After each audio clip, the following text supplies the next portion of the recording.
1장 28절에서 30절 우리 세 구절이니까요. 다 같이 우리 한 목소리로 읽겠습니다. 시작. 수고하고 무거운 짐진 자들아 다 내게로 오라. 내가 너희를 쉬게 하리라. 나는 마음이 온유하고 겸손하니 나의 멍에를 메고 내게 배우라. 그리하면 너희 마음이 쉼을 얻으리니 이는 내 멍에는 쉽고 내 짐은 가벼움이라 하시니라. 아멘. 오늘은 쉼이 필요할 때라는 제목으로 말씀을 나누도록 하겠습니다. 오늘은 우리 반주하는 자매가 이제 국가 시험이 있어가지고 반주기로 이제 찬양을 불렀는데요. 저는 개인적으로 음악에 대해서 잘 모르지만 악보를 보면 수음표하고 쉼표가 있습니다. 우리 한번 화면 띄워주실래요? 저희들은 그냥 가사를 보고 부르지만 말씀을 준비하면서 어제 찾아보니까 이게 위쪽에 빨간색으로 동그라미 안에 있는 것이 이제 수음표입니다. 그래서 이 수음표는 노래 중간에 숨을 쉬지 말고 그 부분에서 잠깐 동안 빠르게 숨을 쉬라는 것이고, 이제 밑에 부분 이제 파란 화살표로 되어 있는 쉼표는요, 쉼표의 박자에 따라서 한 박자나 어느 정도 간격을 두고 그냥 쉬는 것을 말합니다. 그래서 아무리 즐겁고 아름다운 음악이라 할지라도요, 쉴 곳은 쉬고 숨 쉴 곳은 숨 쉬어야 한다는 것입니다. 우리가 다양한 사람들로 구성되어 있는 오케스트라를 보면은요, 다양한 악기를 연주하는데, 그런데 그 중에 타악기 연주자의 악보는 멜로디를 연주하는 바이올린이나 다른 첼로와는 다르게 악보 대부분이요, 쉼표로 되어 있다고 합니다.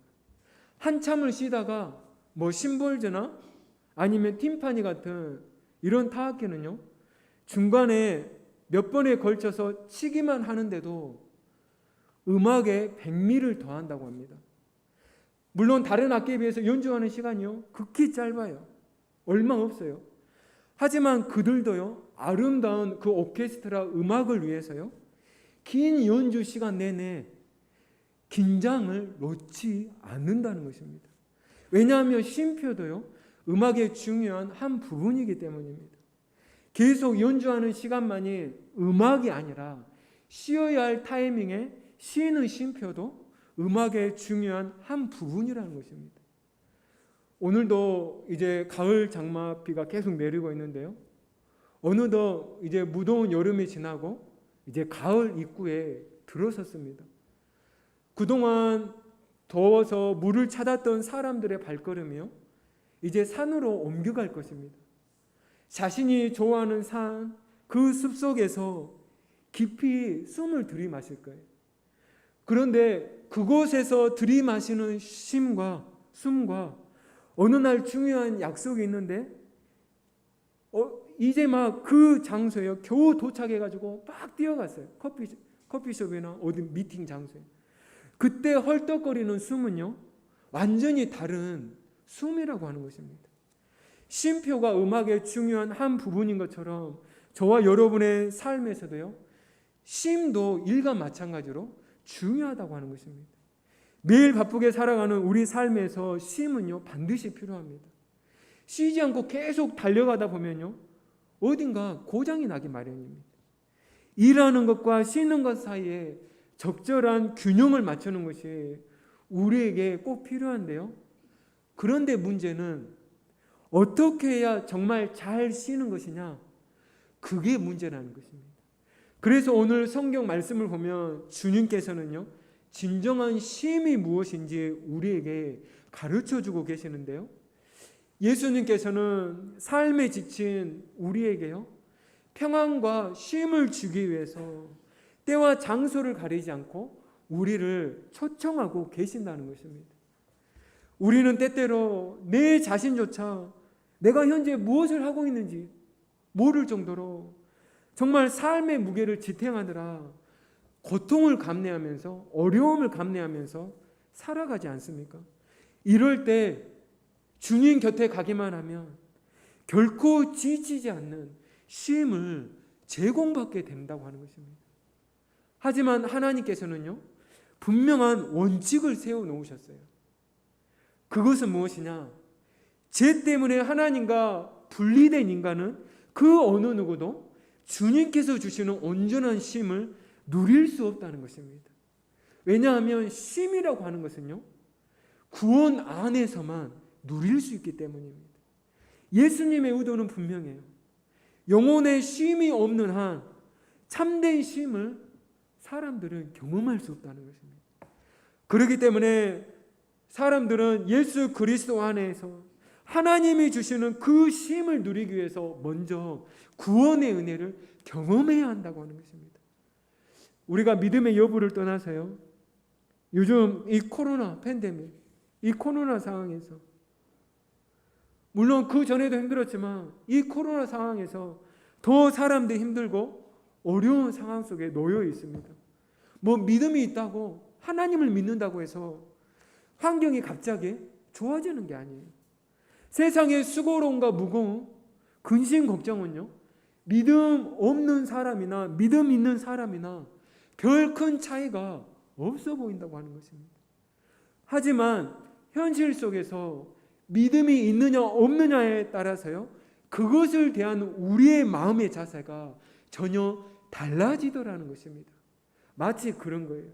우리 구약에서 만군의 여호와 하나님이 자신과 함께 계신다는 것을 믿었던 그 다윗은 골리앗이요, 아무런 문제가 되지 않았습니다.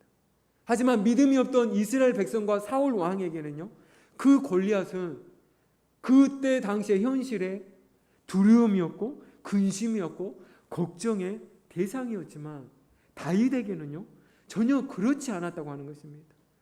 그래서 이처럼 주님께서는 삶의 무게를 지고 살아가는 저와 여러분에게 참 평안과 쉼을 주기 위해서 오늘도 우리를 부르고 계십니다. 우리 한번 28절인데요. 우리 한번 다 같이 읽어보겠습니다. 시작. 수고하고 무거운 짐진 자들아 내게로 오라. 내가 너희를 쉬게 하리라. 이 말씀은요, 교회 다니는 사람이라면 누구나 들어본, 그리고 우리에게 큰 힘이 되는 말씀입니다.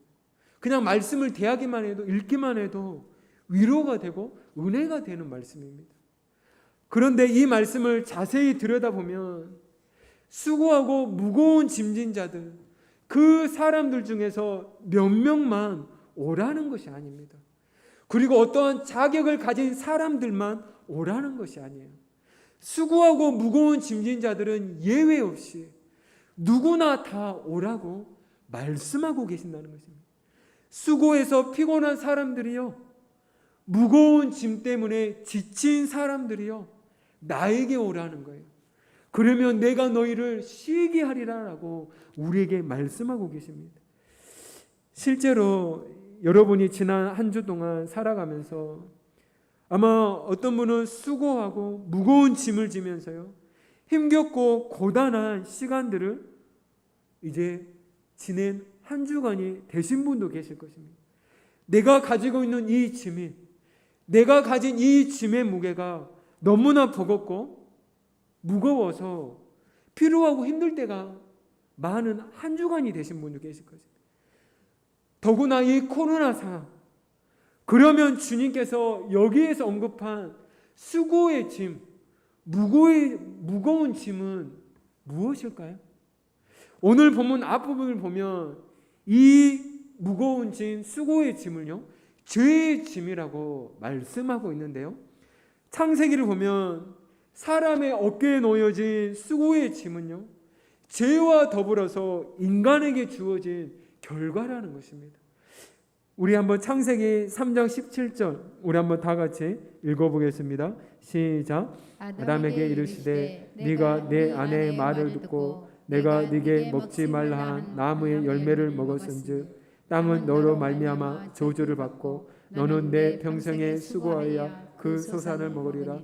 하나님께 불순종하고 죄를 지은 첫사람 아담에게 하나님께서는 수고하여야 그 소산을 먹으리라. 그리고 하와에게는 우리 창세기 3장 16절도 다 같이 읽어보겠습니다. 시작. 또 여자에게 이르시되 내가 네게 임신하는 고통을 크게 더하리니 네가 수고하고 자식을 낳을 것이며 너는 남편을 원하고 남편은 너를 다스릴 것이니라 하시고, 수고하고 자식을 낳을 것이라는 거예요. 그러면 누가 저와 여러분의 이 수고롭고 인생의 무거운 짐을, 인생의 문제를 해결해 줄 수 있을까? 만일 사람이요, 자기 혼자의 힘으로, 자기 혼자의 노력으로 이 인생의 짐을 벗을 수 있었다면 예수님께서 이 땅에 오셨겠습니까? 우리가 혼자서 다 할 수 있는데 그분이 이 땅에 오실 이유가 없지 않겠습니까? 그래서 이 수고하고 무거운 짐은요, 인간의 어떠한 노력으로도 해결이 불가능하다는 것입니다. 그래서 이 짐을 해결해 주고자 하나님께서는 자기 품 안에 독생하신 예수 그리스도를 이 땅에 보내주셨다고 하는 것입니다. 이 땅에 오신 그 주님께서 그리고 저와 여러분에게 내가 너희를 쉬게 하리라, 수고하고 무거운 짐진 자들아 다 내게로 오라 라고 우리에게 말씀하셨던 것입니다. 그런데 이 말씀을 보면은요, 나를 믿으면 너희의 짐을 내가 다 벗겨주겠다, 그렇게 말하고 있지 않습니다. 하지만 본문 28절을요, 사람들은 예수님을 믿기만 하면 모든 문제가 해결된다는 것으로 잘못 이해한다는 거예요. 주님께서는요, 우리의 짐의 무게를 줄여주는 마술사가 아니에요. 우리가 또한 주님께 맡긴 짐을 주님께서 대신 다 지고 가는 짐꾼이 아닙니다. 내게 오면 내가 너희를 쉬게 하리라, 이 말씀 속에는요, 마치 주님께서 우리 대신에 내가 고기를 다 잡아줄게, 너희에게 먹여줄게, 이러한 뜻이 아니라 내가 너희에게 낚시하는 법을 가르쳐 주겠다라고 하는 이와 같은 뜻이 담겨져 있다고 하는 것입니다. 우리 한번 25절 말씀을 볼까요? 우리 한번 25절 다 같이 읽겠습니다. 시작. 그때 예수께서 대답하여 이르시되 천지의 주제이신 아버지여, 이것을 지혜롭고 슬기 있는 자들에게는 숨기시고 어린 아이들에게는 나타내심을 감사하나이다. 여러분, 여기 보면은요, 지혜롭고 슬기 있는 자들에게는 숨기시고, 어떻게 지혜롭고 슬기 있는 사람들에게 그것이 숨겨질 수 있을까요? 우리가 살아가보면요, 사람들에게 놓여진 삶의 무게가 느껴질 때, 그리고 그 짐의 무게를 가늠하면서요, 이것을 해결하고자 많이 배우고 경험한 사람들은요, 세상의 지식과 자신의 경험에 근거해서요, 그것을 해결하려고 하는 경우가 많이 있습니다. 내가 알고 있고 내가 할 수 있는 모든 것을 동원해서요, 이러한 상황을 해결해 나가려고 하는 경우가 많이 있어요. 하지만 여러분, 어린 아이들은요, 딱 문제가 생기면 뭐 깊이 생각하나요? 그 결과를 예상하나요? 아니에요. 어려움이 생기면요, 어린 아이는요, 무조건 부모님에게 찾아갑니다. 무조건 엄마 아빠에게 찾아가요. 그리고 학교에서도 마찬가지예요. 유치원이나 초등학교 1, 2학년 저학년들은요, 무슨 일이 생기면요, 뽀로로 선생님한테 찾아가요. 선생님한테 말해요.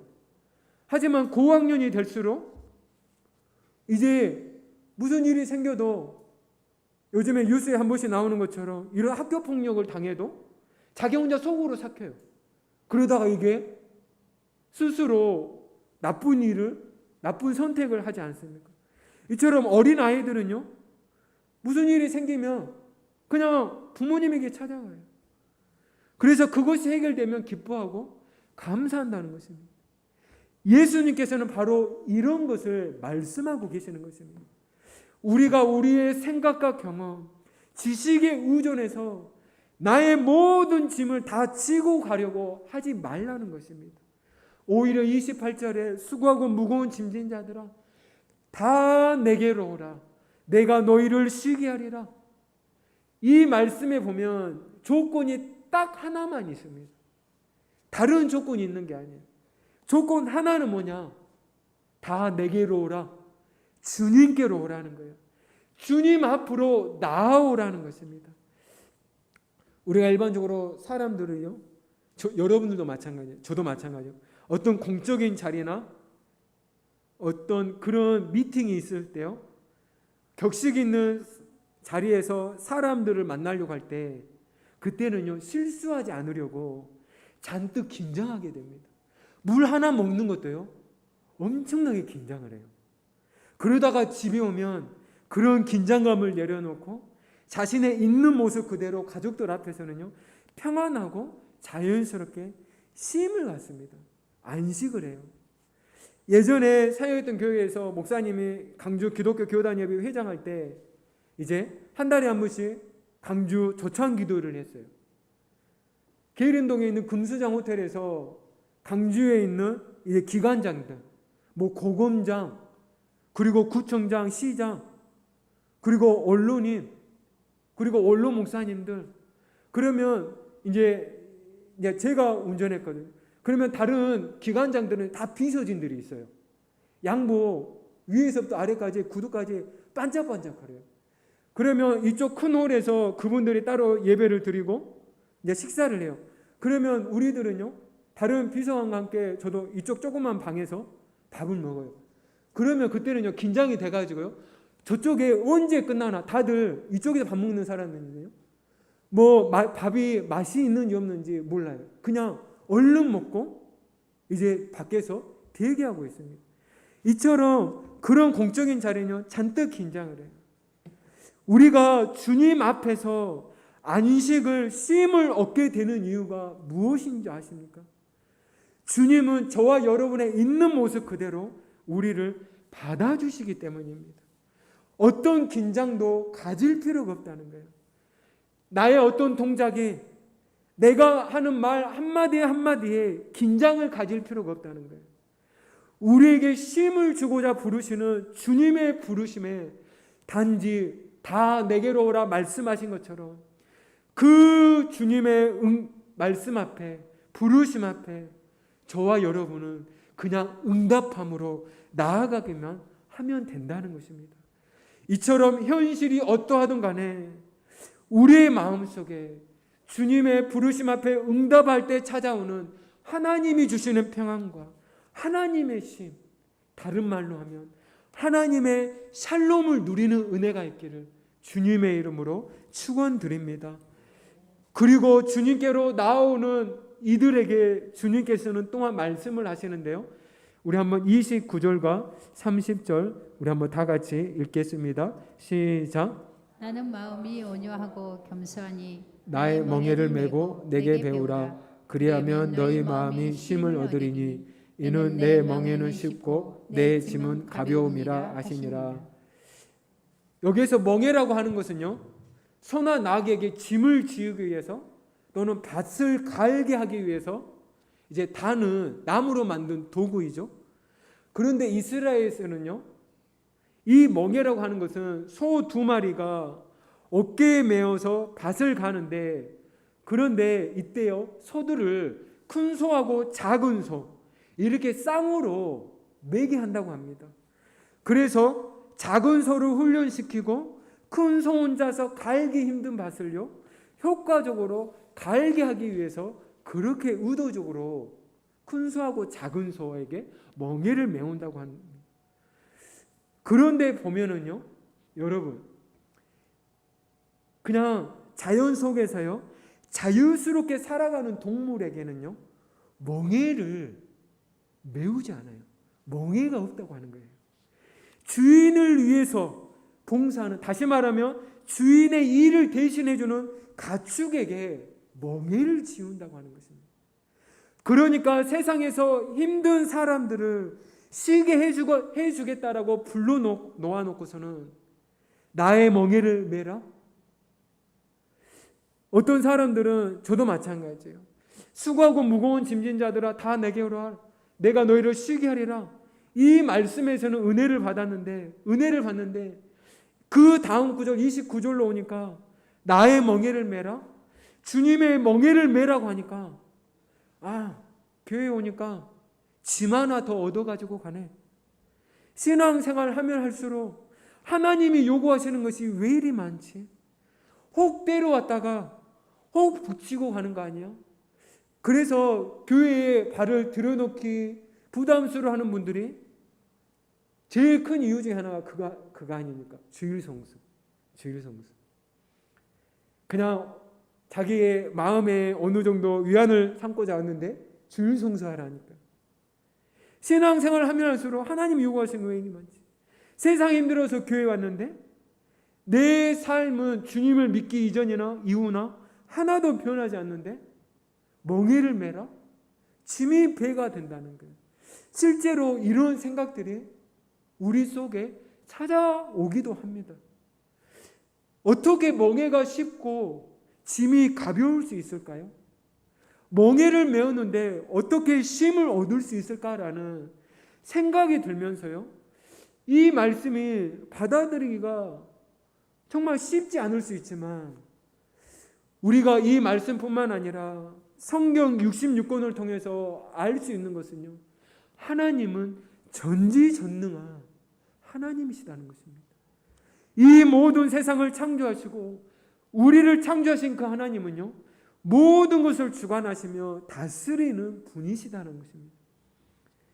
그 멍에, 여러분, 멍에는요 반드시 주인이 있어야 작동을 합니다. 주인이 뒤에서 잡아주어야 작동을 해요. 주인 없는 손한 나귀에게는 멍에를 지우지 않습니다. 주인이 뒤에서 움직여야 이리로 움직이고 저 방향으로 움직여야 주인이 그 소에 메어진 멍에에 따라서 소나 나귀들도 저 방향으로 움직이게 하는 것이 멍에라고 하는 것입니다. 그렇기 때문에 내 멍에를 메라, 내 짐은 가벼움이니라, 내 멍에를 메라는 말씀은 다른 게 아니라 주님을 저와 여러분의 삶 속에서 주인으로 받아들이라는 말씀입니다. 멍에를 맨다는 것은요, 주님을 전적으로 신뢰하며 살아가는 것을 의미한다고 하는 것입니다. 여러분, 일단 멍에를 매면요 따로 갈 수가 없어요. 아까 큰 소하고 작은 소, 멍에를 딱 지우면 큰 소라고 해서 마음대로 따로 갈 수 있는 게 아닙니다. 멍에를 맨다는 것은요, 한 파트너가 된다는 거예요. 보조를 맞추는 것입니다. 그래서 주님과 멍에를 함께 매는 것은 예수님의 통치를 받으면서, 예수님의 인도함을 받으면서 주님이 가시는 대로 가고 주님이 하시는 대로 하는 것을 의미한다고 하는 것입니다. 그러면 주님 주시는 참된 쉼과 안식을 얻게 된다라고 우리에게 말씀하고 계십니다. 우리가 살면서요, 그런데 우리가 또한 아무 멍에나 이런 것을 매면 안 됩니다. 우리 고린도후서 우리 6장 14절과 15절 우리 한번 다 같이 읽겠습니다. 시작. 너희는 믿지 않는 자와 멍에를 함께 매지 말라. 의와 불법이 어찌 함께하며 빛과 어둠이 어찌 사귀며 그리스도와 벨리알이 어찌 조화되며 믿는 자와 믿지 않는 자가 어찌 상관하며. 믿지 않는 자와 멍에를 함께 매지 말라. 요즘도 보면 보이스 피싱 사건이요, 하루에도 많이 일어나고 있어요. 이게 보면 연세 있으신 분들만 피해를 당한 게 아니라 젊은 사람들도 의외로요 피해를 당하게 됩니다. 그런데 현금을 누군가에게 받아서 입금을 해주면 됩니다. 이 중간 전달책을요 알바식으로 광고를 해가지고 모집을 하는데 의외로 평범한 사람들이 지원을 한다는 거예요. 본인은 그것이 범죄인지 몰랐다는 것입니다. 단지 누구에게서 돈만 받아서 그냥 전달만 해주면 된다고 해서 본인을 했다는 거예요. 이처럼 사기꾼이나 범죄를 저지르는 사람들과 멍에를 같이 매면은요, 본인도 범죄자가 되는 것입니다. 또한 무지한 사람들과 멍에를 같이 매면은요, 일을 그르치게 되고요, 악인과 멍에를 매면 자신도 악한 자가 되어버리듯이 주님께서는 나의 멍에를 메고 내게 배우라, 그러면서 내 멍에는 쉽고 내 짐은 가볍다라고 우리에게 말씀하고 계십니다. 여러분, 예수님은 누구이시죠? 예수님은 하나님이십니다. 태초에 말씀이신 하나님이세요. 아무런 흠이 없고 거룩하신 분이십니다. 세상 모든 사람에게서 섬김을 받아야 마땅한 분이시지만 저와 여러분을 섬겨주셨습니다. 우리를 위해 희생하셨다고 하는 것입니다. 그분의 섬김으로 인해서 우리는요, 구원의 은혜를 입었습니다. 그분의 순종으로 우리에게 참된 쉼이 주어졌다고 하는 것입니다. 하지만 이 참된 쉼과 안식 속에는 하나의 역설이 있는데, 그게 뭐냐? 주님께서 매라고 말씀하신 멍에를 매는 것입니다. 우리 한번 사진 한번 띄워주실래요? 우리 패러글라이딩. 이 패러글라이딩이 있는데 요즘 사람들이 많이 타요. 우리나라에 어제 찾아보니까 한 5군데가 있더라고요. 제주도, 여수, 충북, 단양인가? 이렇게 해서 5군데가 있는데요. 여기에 보면 위쪽 사진에 이제 저 산 위에서 어깨에, 등에 낙하산 같은 것을 등에 맵니다. 가방을 매요. 그 안에 낙하산이 들어있죠. 그런데 하늘을 오르기 전에는 저 등에 메어 있는 낙하산이요, 짐이에요. 무거워요. 그런데 바람을 통해서 하늘을 오르는 순간 더 이상 등에 메어 있던 그 낙하산은요, 짐이 아니에요. 무게로 다가오지 않습니다. 무거운 짐으로 다가오지 않아요. 도리어 사람들의 몸을 저 하늘에서 마음껏 활공하도록 도와준다고 하는 것입니다. 짐으로 느낀 사람은요, 아무도 없어요. 보면은 저 하늘에 패러글라이드 탄 사람들은요, 얼굴을 보면 새처럼 날 수 있다는 것에 기쁨과 흥분을 감추지 못하더라는 것입니다. 이처럼 주님께서 매라고 하신 그 멍에는요, 단순합니다. 주님을 주인으로, 주님을 전적으로 신뢰하는 것입니다. 그래서 주님을 신뢰함으로 인해서, 주님을 내 삶 속에 주인으로 모심으로 인해서 패러글라이딩 하는 사람처럼 주님의 멍에가 짐이 아니라 내 삶을 날게 하는 은혜가 되는 이와 같은 축복을 누리시는 은혜가 있기를 주님의 이름으로 축원드립니다. 그래서 저와 여러분이 이번 한 주간도 매일 하루를 시작할 때 여러분 앞에 어떠한 일이 일어날지 모를 때가 있는 반면에, 때로는 그 하루 어떤 일이 일어날 것인지 알고 하루를 시작할 때가 있지 않습니까? 하지만 그런 삶 속에서 힘든 일과 이런 모든 어려운 일들 속에서 주님께서는 저와 여러분에게 수고하고 무거운 짐진 자들아 다 내게로 오라, 그리고 내 멍에를 메라, 내 짐은 가볍다라고 우리에게 말씀하고 계십니다. 그 말씀하신 주님 앞에 저와 여러분의 염려와 걱정의 짐을 내어놓고 주님의 멍에를 맴으로 말미암아 주님 주시는 참된 쉼과 평안을 누리는 이와 같은 한 주간이 되시기를 주님의 이름으로 축원드립니다. 이 시간에 우리 이 말씀을 생각하시면서 우리 찬송과 너 근심 걱정 마